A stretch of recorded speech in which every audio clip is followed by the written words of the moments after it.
Díomh Ghaoinúisle is mis Eoin Mac Cárthaigh I rinne Gaeilge, Coláiste Tríonóide, agus fearm 4 chuoin fáilte roimh an seo go Coláiste Tríonóide, agus hic an comhdháil lei seo Máirtín Ó Cadhain fiche. Táimid an seo chun chomóradh agus cheiliúradh a dhéanamh héal is héithir Mháirtín 5 bliain héis a bháis.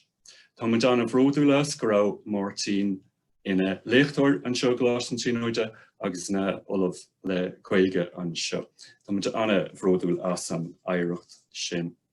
Agus chun é sin a cheiliúradh tá chlór den chéad sco roimh inniuh le tána gainteoirí a caint ábhar éagsúla ó luaiscríbhnaí Máirtín Uí Chadhain go Craonna Ciile agus ón bhoclóir iontach thiomsaigh sé hiag agus atá á chuirneagar faoi láthair hiag a chuid pápéir agus go leabhar atá I dteasca an seo I Coláiste Tríonóide san sa leabharlann an seo. Nus be deis agaise agus mí ófar go íbhar ball chum sa sin dhéine, be deis agaise Portugal agus sa chomhdháil agus ní comhdháil bheith an mar an lachan se páirt ní bheannach ach stra caintena so bháilinn go méachtaí páirteach sa chomhdháil go sin. B'na caint na haon ag tosú a 10 chlog leis an Dr. Radvan Marcus atá ré le leirtlinn I Brag I Bobot na Secha inniuh. Ach ribh sin ní bheith éon chomhdháil an is beag de scríbhnaí Uí Chadhain a bheith an marach Iontaobhas Uí Chadhain agus tá Seán Ó Cadhain linn inis ó Iontaobhas Uí Chadhain tá sé ré an seo chun an chomhdháil oscailt dúin. So fáilte rót a Sheáin agus bag mé fút sa é. Gur mí magadón as a chuidirút chum a chomhdháil seo a cheoladh.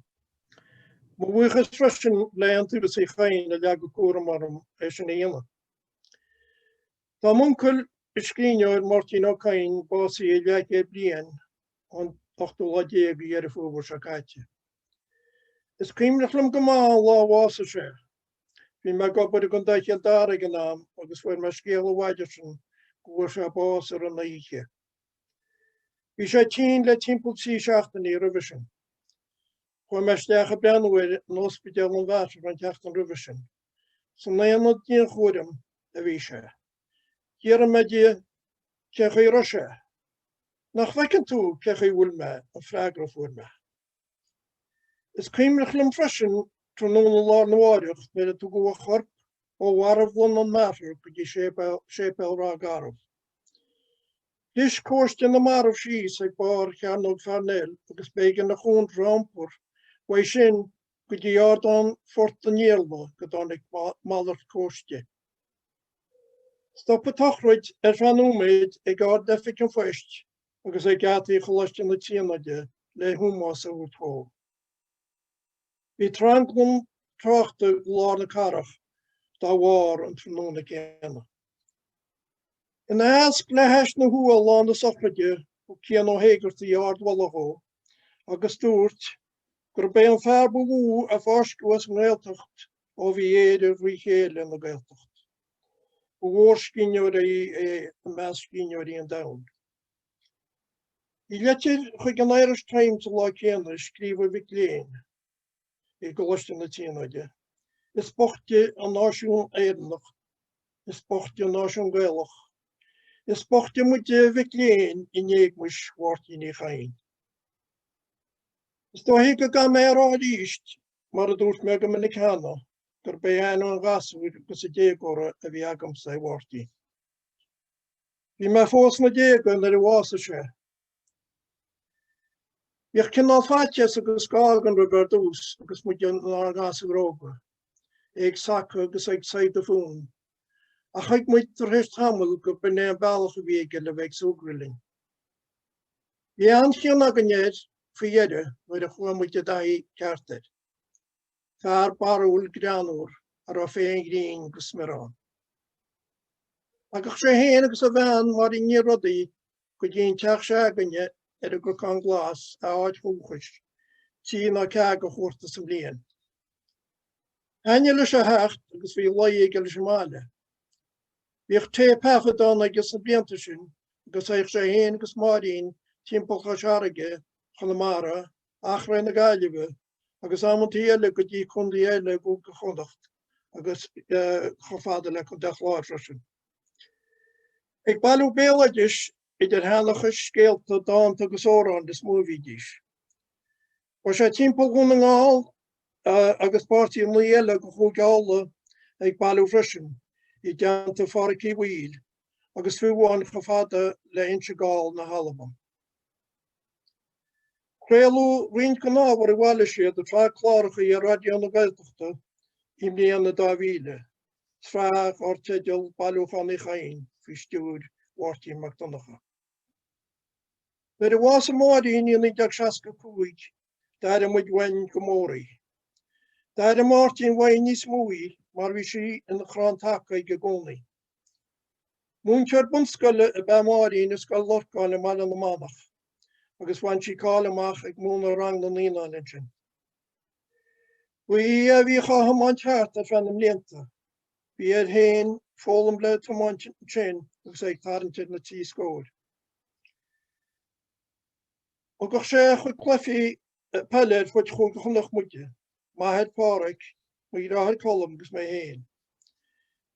Bhí a bre glór bhór pelle na Gaeilge a bhua críomh léirean tí bhuiad sa chéile ar na seascadí, agus ag Máirtín takeíocht dhíriscóil.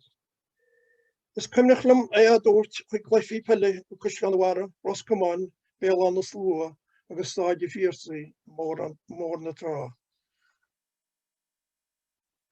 Bhí té breá bantris, mar atá ráite agam hana bhí sé granúr deisfealach. Fear breá cúlaidir, cainteoir den scó, agus óráidí cumasacha bé. Níor hainis do bhí hala, chamaileacht, na neamhhaird agus fáilí rialtas an Gaeilge agus an Gaeltach leis.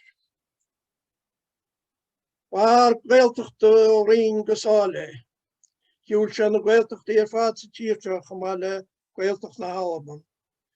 Bhí sé sáte neagreachta Gaeltachta ó bhainte na Gaeltachta tíocha dín chéadteáte go dtí glóiseach cearta síbháilta na Gaeltachta na seascadí. Bhí baint mhóraige le téalaíos chomóradh a lunúí reáchtáil na mí an 1995, agus hacha sé go mór le achta stóchaníochta feadid bhí cinnemuide in Iontaobhas Uí Chadhain in gáile hir. Bhí an ceanróda iad in agreacht misnecha ar na seascadí, agus ó dúlán an nulafim I meastéam an na dhéile. Lá sé ag agóid dhearnach ag scoil gúnchaín mí ar a bhháis, scoil ar an réalta sa ggéar a gúna ag an náam. Sé an freagra a thug Seán Ó Cadhain céir as cainachas an. Éintlecht chrua dhéir, dúchas tíriúil sefyd, agus críomh fiachmhar, a bhí fléamhí níos stefne I síocht na héireann, agus gan ábrinné I síocht na Eorpa ná an chréile. In na scíneáir is mú man sé cálamach. Dúirt sé héin in na léarcáilúil papé bháin agus papé bhleacha, gur scéal le Maxim Gártaí faoi lá buna meas casagín bean na bhí go náidíireach an scíneoireachta é. Yet mes was go leabhar an meis intear a ghaléamh, níl lé me léide roimh. Tegan áranis chun duine begum gur scéalta mar se an. Baint sé an anéid sin a scríomh sa misil am héin. Sin obair in níos bhuaintearsa ach gur máirt animacha a tarab. Is iad na scíneoirí mór a rúiseacha, mápasán agus sáart na Fraince, Freud, Máirtín agus Kafka is mú chu bhhéimir. Lé sé an túfás is é ngéhan le líne dar go mór. An cráide chud scíneoireacht a bhásin agus go lán criticúirí faoi deara is a sira tháinig an de fáin, de rééis go bhachta sa bísú. Bhí sé le feiceáil go fólasach is na cloisaí gárscealta an bríon brách agus coscríoláide, chumá le an uaircéal cáiliúil cléanna ciile. Annig na srahan an nuisin, an tra lár, an tra gátógeal, agus an tra tóki. Skeelte carachas mú vínt op seo, agus a dís ví tuile forbúra le feicealt na skeelte seo. Chuid acu níos cosúla le novelas na le gearskeelte.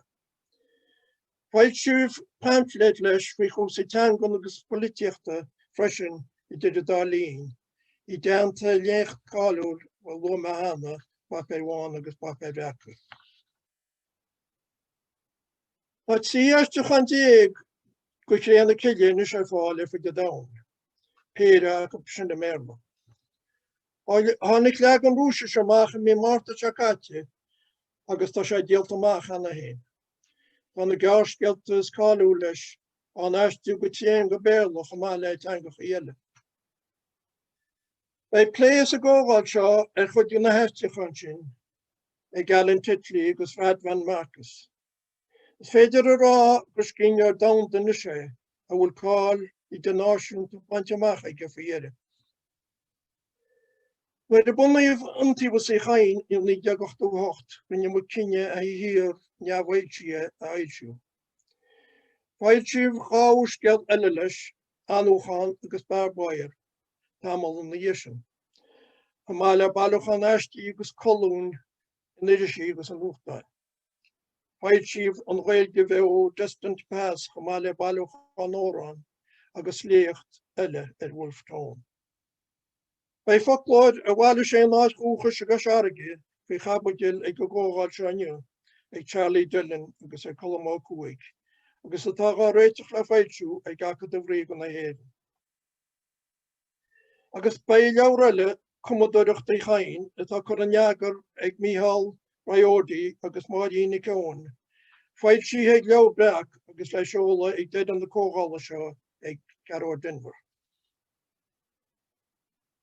Agriomh rion timbachtaí I gcuimde Mháirtín fud na tír im léana. Go dtíobhann is I géin in Lehman College sa Bronx in na bhárach a bhí héiteán. Áte tinolú symposium hir Mháirtín.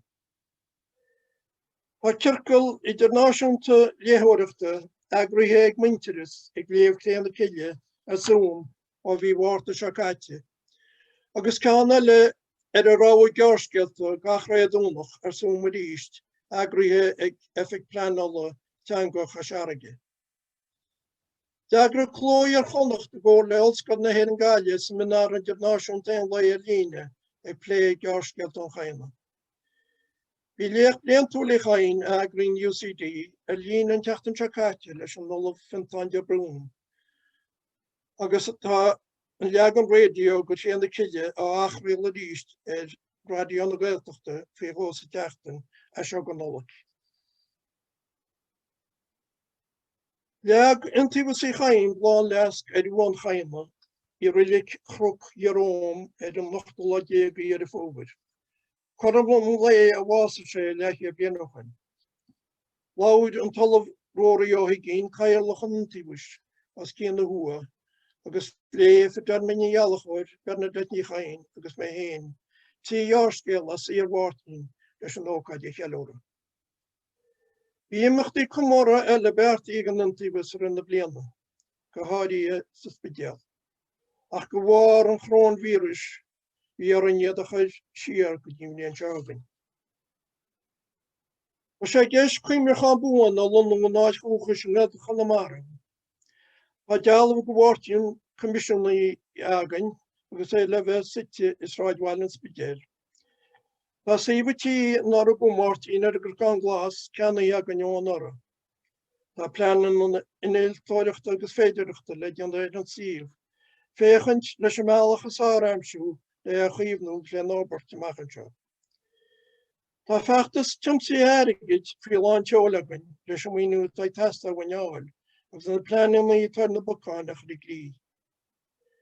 Tá sonraí neachtas tiomsaí le fáil a ríomhléasán in Iontaobhas ag Máirtín Ó Cadhain .caí chumá le go leor ólas eile. Tá Iontaobhas fear buíoch chum an forbarthacha seaige a bhronn €5,000 aran le tús a chuile se bheachtas ag ócáid bronta sa spidéal an deolá go bhean úil seáite. Bhfuil an bluchas a ghlacha ríist an Iontaobhas Uí Chadhain le roinn Gaeilge Coláiste na Tríonóide, agus go háirit le líam ar Eoin Mac Cárthaigh as an comhdháil seo Máirtín Ó Cadhain fiche agrú. Bhfuil me chomá buchas a ghlacha leis na cainteoirí a fad atá ghlacha páirt, agus na gnéig sóla go hír an chaime atá gáflé acu. Tású agam go méid lé bhíomhar agin. Bhainnig geolalas, sólas agus sóas a lá. Chá réir sin fógraím an chomhdháil seolta an míle mágaí. Gur míle mágat as a bíse a cainte sin Ionn ionintach an agus an sin híal agus híhir an chainig agus tarban agus ag glódaoine lena chomóradh im líne caigrín níag dóibh básáil. Sa mórdíobh fad maidin is mis Roinn Adams agus mis a bhééis mar chahirirlach an géad seisiún aniu